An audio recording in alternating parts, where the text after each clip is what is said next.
Welcome back to Hearthfiretales. This time, you can see us with your eyes. And we can see you. We can see you. Yes, We can see you. That's how cameras work.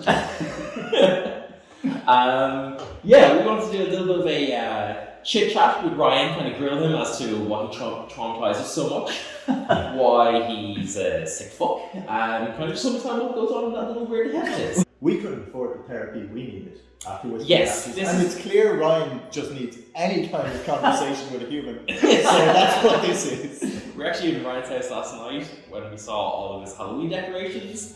And they're not Halloween decorations. Yeah, that's actually just going to be your life from now. Yeah, that's just how it is. Nice. So yeah, hopefully everyone at home enjoyed Whispering Ashes. Obviously very, very different than what our usual stuff is. We might just start by saying like what each of our favourite parts of the the series was, and kind of get the ball rolling that way. We'll throw it to you, Ryan, to see first. What was your favourite part? Yeah, in anything like what you did or what we did or how things turned out. Yeah, I think of everything. It was great getting to switch the tone of Hearthfire Tales. Yeah, for sure. Because we're pretty happy, jokey type thing. Pretty much all the time. So it was nice to flip that switch on you guys a little bit, and then on the listeners as well. But I think my favorite part overall was that PvP scene in episode. Yeah, that was very fun. And not just because I didn't have to do anything. But yeah, that was like the easiest part. Like, oh, yeah, you guys are just fighting each other. A solid 10 minutes where Ryan says nothing. We're just like knocking jokes. Yeah, I pretty much just sat there smiling, like watching my children, shaking at each other. That's what will happen with my future children. Death matches in the living room, So. Yeah. Nice. Yeah. What about you, Jim? There's so many to choose from. I really like the initial realization when we wake up on the slab, because it's such a jarring moment. I want to say another one as well, but I'm pretty sure that's going to be yours, so I'll leave it. But for me, that was like, it was the whole like. You this one. I don't have to make a decision by myself. Oh, good pod, right? The medicine. But like that, like absolute like upending in the narrative, and you're like, oh wait, this is completely different. Yeah. What the fuck is going on? Like the panic, and then the absolute like horrific description is so far from what we usually do. It's just like I was as out of it as what do we call him? Shori, he was like Shori. Victor Rukin was took me completely by surprise. So that was one of my favorite. For sure. That's fair. I think my favorite part of it was just the subplots of it, because I think it's I thought it was just like it was a nice little addition. I don't think I fully, in the time of playing it, like appreciated it at all. Because I was just so like, oh my god, what is happening? Like I'm so stressed out. We were very like determined to just get through it without actually analysing like how well it was. I think that's a testament to how well it was written. And it was only when I was like actually listening back to when I was doing editing and stuff like that I was like, it's actually real cool. Yeah. So I really enjoyed that from like just a general kind of, because it was a nice, as you said, you already have that like nice cool twist of the the genre, like subversion, but then have that kind of like additional thing. I was like, oh, this is cool. It was like it didn't just rely on oh, we're in space. It was like oh yeah, no, there's actually other things going on. Yeah, I think a lot of that. I mean, I'm sure a lot of people that listened could tell there was a lot of influence there from like space horror video games and things like that. Yeah. I've always loved that concept of like, even though you're in a terrifying situation when you're playing through those, that you get snippets of the story through what you find. For sure. Notes or things like that. So I was trying to capture that feeling as best as I could. It's also why we also say about Dark Souls and things like that. You're trying to figure out the story through. Yeah, that like environmental narrative is really cool. Yeah. Is there any kind of like story-wise apart? Is there any? Oh, you know what? I'm just gonna start on this, and then you guys can follow. You'll get it. I'm gonna say like a rose or like big ups, or I don't know, some sort of Hearthfire term of like kudos to you, Jim. Anyway, I thought you nailed the switch to Victor. That was really fun. Yeah, that was really good. And I thought like just how you played Victor/Shoryuken was amazing, and I think you deserve credit for that. Thank you very much. Yeah. That was really fun, and it was like when you did it, like, you started going on with Irina and stuff, and I was like, I can't believe he's having 2 relationships dissolve literally in one case in front of me. Like, yeah, that was really fun, and I think I much more enjoyed playing like the Victoruken character than either one individually as well. Like you're slipping back and forth and having your 2 consciousnesses and like talk to each other, which also leads me into my big ups. Is 100% Dylan doing the resuscitation thing. Oh yeah. Yeah, which was fucking unbelievable. Yeah, Like, that was so well done. Yeah, that was the thing I'd written very minimal about, and it was kind of because I was like, Dylan's got like the biggest imagination in the world, so just let him run wild, you know, when he gets to that part. So I was just like, you got 5 things to do, what are you doing? How are you doing? Yeah. Like, even the way the dice were in on it, like rolling, like good, terrible, good, you know? Yeah. That was great. It made me feel quite emotional about Rian, you know, and Mary in that instance as well. Yeah, and then to jump in, because I don't want Ryan to have to toot his own horn. No, he has to choose one of us. You have to give kudos to someone else. So we've just completely blocked him out. Yes, exactly. Yeah. No kudos Ryan, for you. where are your big ups? My Hearthfire spark that I would like to give very out. nice. I don't know, I just came up with this. So much better. It's Big I'll have something on the screen going, big I think that absolutely the way you guys had your characters handle trauma in it was better than I could have anticipated. You know, because it is such a big genre switch, and it's also like, because at the same time as trying to roleplay your characters dealing with it, you yourselves were trying to figure out, like, you know, oh, we're not in a normal fantasy setting. Like, yeah, big time. You know, because earlier on in your characters, you'd obviously be realizing you're out in space and things like that. Yeah, of course. I think I said that very early on, like, okay, Ryan, we go through your fucking spaceship, or whatever it was, you know? But I think it's like very clear in the beginning, the first time that you have Rian be like, okay, I don't get it. And I was like, I like this because I don't think that they quite get it yet either. There's been so little information at that point. Like, and you all played that so if well. that happens to you, it will take longer than it took us. It would take a long time for someone to actually convince you you're not real. You know? So that was really fun, like a very fun thing to That play. was great. Even how you all dealt with Julia, I thought was very, very good. How you all immediately saw that this woman was in terrible distress and didn't really want to disturb her. Like, you all role-played your character so well in that, you know, Dylan, you were much more ready to, as the healer, you were like, okay to jump in there and do stuff. But being the monk, you were like, whoa, no. Like, this is not just a physical ailment. This is, you know, I'll keep counting for her. Yeah, I like that you picked up on that as well. That was a real nice little... I'm sorry, I'm going to jump in here with big ups! The whole Julia thing was unreal. That was just like horrendous. Well, also horrendous, but I thought the whole, again, kind of back to my favorite element of it was all like this, the subplots going on, but I just thought like your acting, role playing in it was like unreal, and it was very, very hard. I thought that was the most heart wrenching thing about everything, like ending or anything. That was. I'm gonna say that was incredibly well done, really well written. But it doesn't beat Irina for me. Fucking well, turn yes, around of course. to me Yes, and say that was. it's as if you have died twice in one day.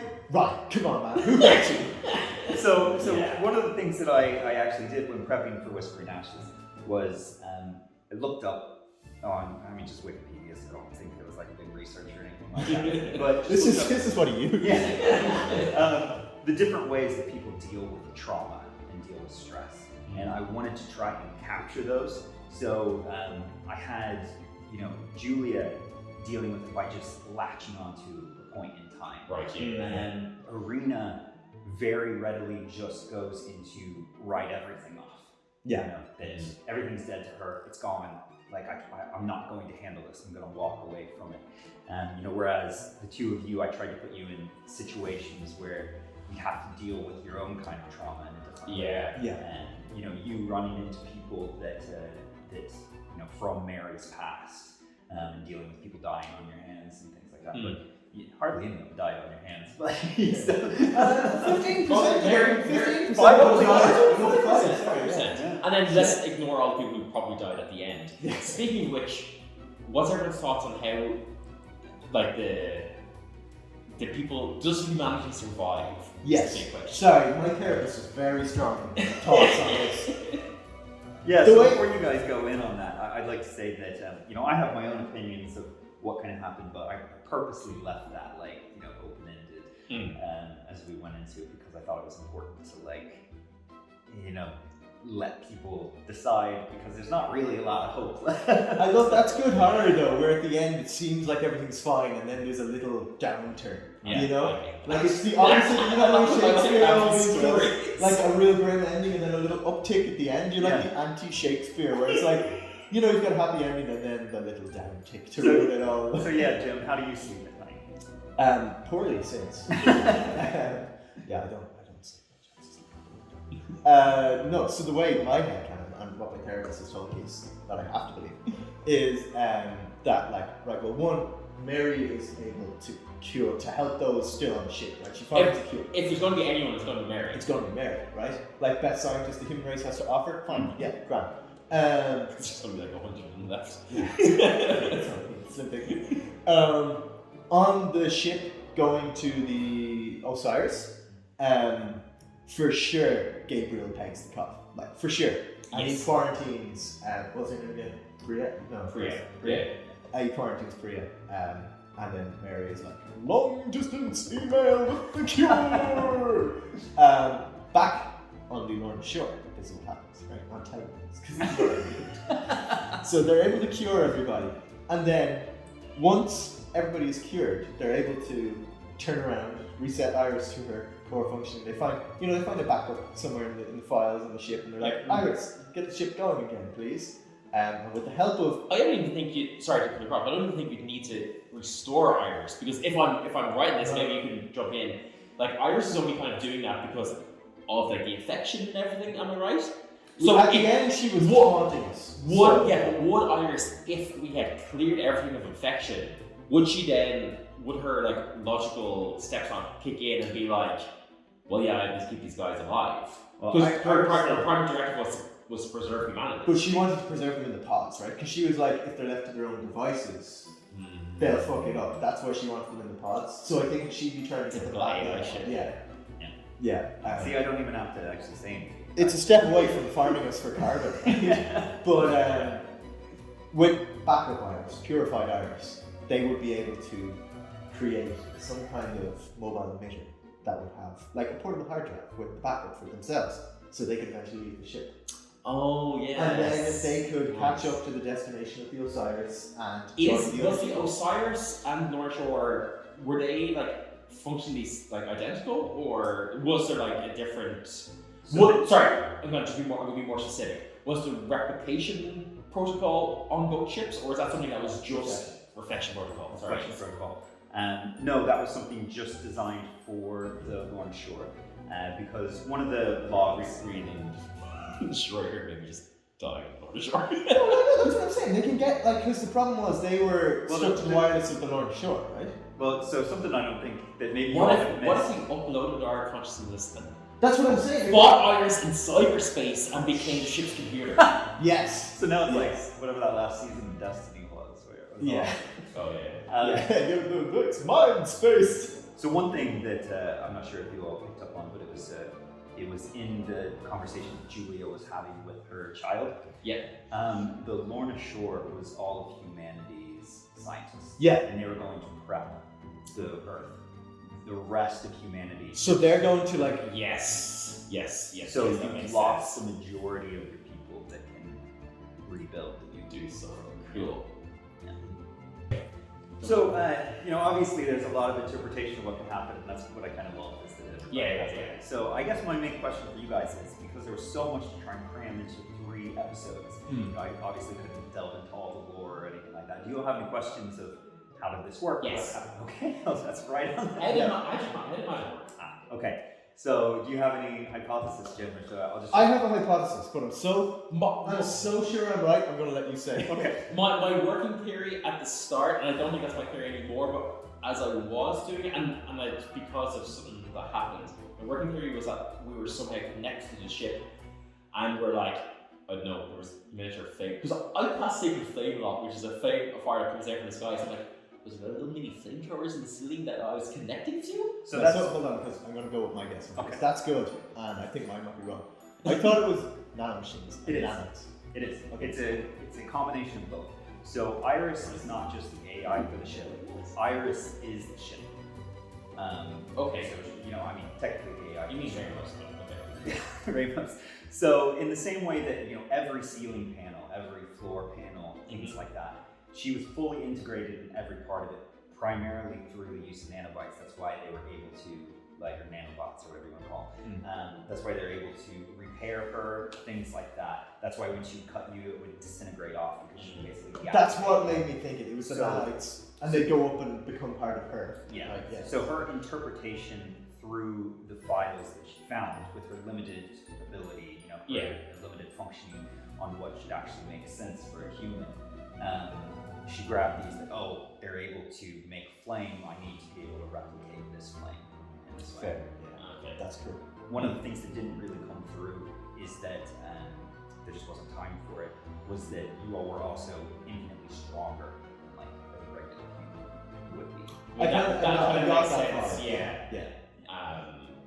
Okay, yeah, because my thing was like, I had class it when I was outside of the ship when Gregory was at the tube. I was like, okay, it can't be the ship itself, there must be something else, but that explains it. Yeah. And then the hip up thing, and obviously it was because you wanted that ending as well of Priya slipping under it, but it seemed like an odd thing to do. So, and not that I'm accusing you of potholes, but no. So, as you found in there, Mary had discovered right before she went back to cryo, that it was it was festering in the lungs.